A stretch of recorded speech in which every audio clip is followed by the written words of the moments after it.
26 मई 2014 भारतीय इतिहास का स्वर्णकाल।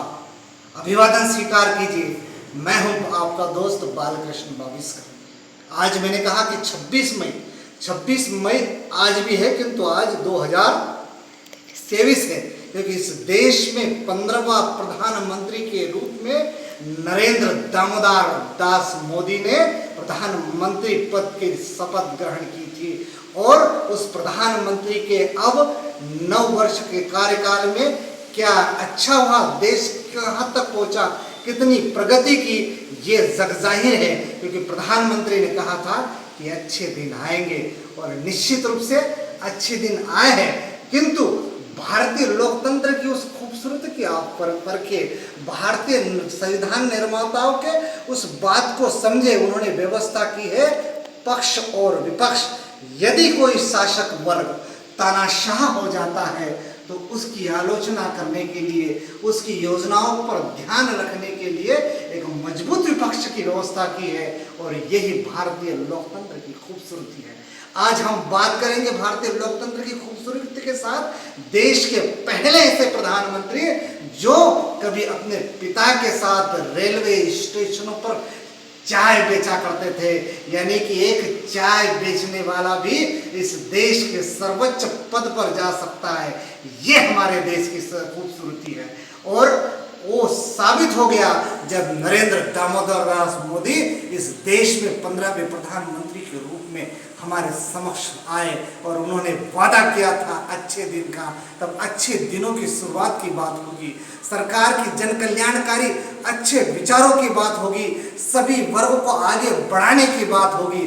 क्योंकि प्रधानमंत्री नरेंद्र मोदी ने अच्छे दिनों में कहा था, जिस प्रकार से पंडित दीनदयाल जी उपाध्याय का जो दृष्टिकोण था, जो विचार था कि अंतिम पंक्ति के व्यक्ति का भी कल्याण होना चाहिए, उसी तर्ज पर इस देश के सर्वाधिक लोकप्रिय प्रधानमंत्री नरेंद्र मोदी ने एक जो तिलस्म का रूप दिया, एक तिलस्म तोड़ा, और तब जाके इस देश में एक इतनी बेहतरीन योजनाएं बनी जो निश्चित रूप से कालजयी योजना होगी, और आने वाले समय में इतिहास के स्वर्ण पन्नों पर निश्चित रूप से अंकित होगी।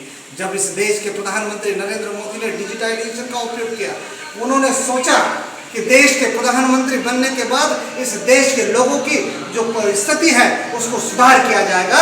इसलिए उन्होंने जनधन जैसी योजनाएं प्रारंभ की, और लगभग उस दौरान 1,25,00,000 लोगों के खाते खोलने का काम किया, और प्रत्येक व्यक्ति को यह बात समझ में आई कि सरकार की जो योजना है, उन योजनाओं में जो आर्थिक रूप से जो पैसा उनके मद में, उनके हाथ में यदि आना चाहिए, तो इस देश में डिजिटलाइजेशन करने की आवश्यकता है। तब उन्होंने जनधन जैसी जो महत्वपूर्ण योजना लॉन्च की। उसके पीछे उनका उद्देश्य था, क्योंकि देश के पहले कभी प्रधानमंत्री हुआ करते थे सम्मानीय राजीव गांधी, उन्होंने एक बार कबूल किया था कि मैं केंद्र से तो 1 रुपये भेजता हूं, क्योंकि जनता के पास वो 15 पैसे बचते हैं। इसलिए उस पीड़ा को समझते हुए, प्रधानमंत्री राजीव गांधी के भावनाओं को समझते हुए, एक चाय बेचने वाला जो विपरीत परिस्थितियों में आगे बढ़ा और प्रधानमंत्री जैसे पद पर गया, तो उन्होंने सोचा कि प्रत्येक व्यक्ति के खाते में पैसा पहुंचना चाहिए। चूंकि जो योजना है वो योजना का सीधा डिजिटलाइजेशन होगा, आपके खाते में पैसा आएगा।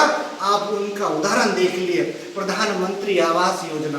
प्रधानमंत्री आवास योजना के माध्यम से लगभग इस देश के 60 से 70 करोड़ लोगों को उनके पक्के आवास यानी कि रहने की व्यवस्था हुई, और वो जो पैसा का डिजिटलाइजेशन है सीधा उनके खाते में आया। माता बहनों के लिए पैसा, जो योजनाएं चलती है, वो पैसा खातों में आया। फिर उन्होंने माताओं के सम्मान में मुफ्त में गैस टंकी वितरित करने का जो काम किया है, निश्चित ही कालजयी योजना थी। उसी प्रकार से प्रधानमंत्री ने अनेक योजनाएं प्रारंभ की, और उन योजनाओं का पैसा सीधा आपके खाते में जब पहुंचा, तब इस देश में नवीन अमूलचूल परिवर्तन हुआ, और भ्रष्टाचार की जड़ को समाप्त करने की बात हुई। भ्रष्टाचार की जड़ को समाप्त करने के लिए प्रधानमंत्री ने एक नया प्रयोग किया, और उस भ्रष्टाचार की जड़ को समाप्त करने के लिए डिमोनेटाइजेशन किया, यानी नोटबंदी, नोट को बदलने का काम किया। 1000 और 500 के नोटों को बदलकर काले धन को समाप्त करने के लिए, भ्रष्टाचार को समाप्त करने के लिए, आतंकवाद को समाप्त करने के लिए प्रधानमंत्री ने उस योजना को प्रारंभ किया। उसी प्रकार से जो अनेक योजना है, उन योजनाओं में भी नवीन काम, नवीन प्रगति करते करते जब इस देश में विपरीत परिस्थिति आई, इस देश में 2019 में एक महामारी आई, कोरोना, और कोरोना महामारी में सरकार ने 21 दिन का लॉकडाउन किया और सोचा कि क्यों ना मेरे देश के लोगों को बचाया जाए। इसलिए जो 21 दिन का लॉकडाउन था वह अति आवश्यक था, जितना जरूरी था, क्योंकि कोरोना ने लगभग संपूर्ण विश्व में हाहाकार मचा दिया था। तो इस देश के प्रधानमंत्री सम्मान्य नरेंद्र मोदी ने सोचा कि कोरोना से युद्ध हम जीतेंगे। 21 दिन का लॉकडाउन लगाया और वैक्सीनेशन का काम किया। दुनिया में सबसे पहले लगभग 100 करोड़ वैक्सीनेशन लगाने का काम किया। कोविड-19 जब उस देश में आया तो वैक्सीनेशन में संपूर्ण देश में कोरोना को समाप्त करने के लिए नरेंद्र मोदी जी ने जो वैक्सीनेशन किया और जिसकी प्रशंसा संपूर्ण दुनिया में की जाने लगी।